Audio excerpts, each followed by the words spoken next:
it's Iain from RTO. Welcome to a new album review, and this one is Neil Young and the Chrome Hearts, Talking to the Trees.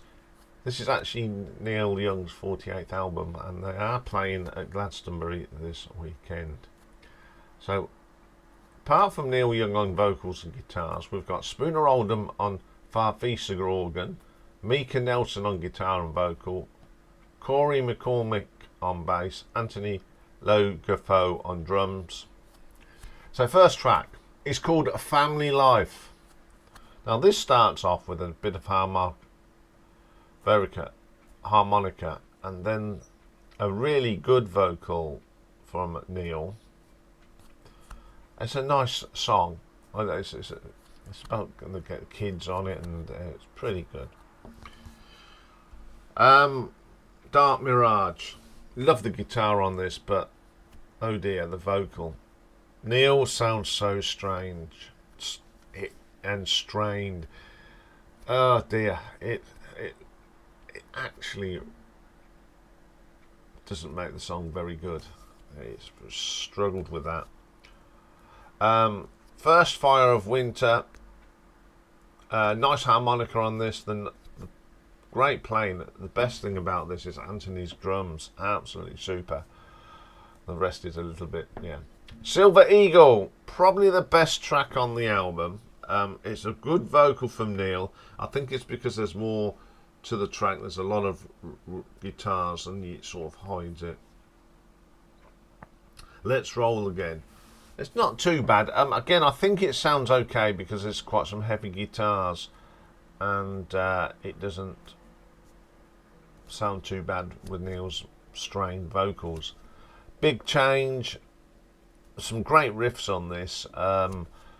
Getting the vocal isn't too bad. Okay, Talking to the Trees, the title track. This is Neil's worst vocal on here.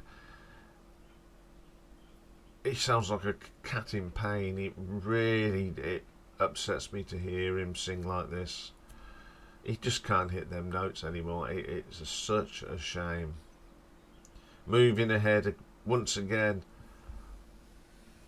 he just can't hit high notes anymore. I mean, I love Neil Young's music, but this is just painful to listen to. Bottle of Love. The musicianship on it is fantastic. Again, it's just let down by the vocal. Thankful. This is unfortunately a very poor vocal. It's strained. As much as I've said thank you very much, Neil, I think it's time you hung up your boots. It's not very good at all. It got to the stage where I couldn't listen to it. It's the last track on the album.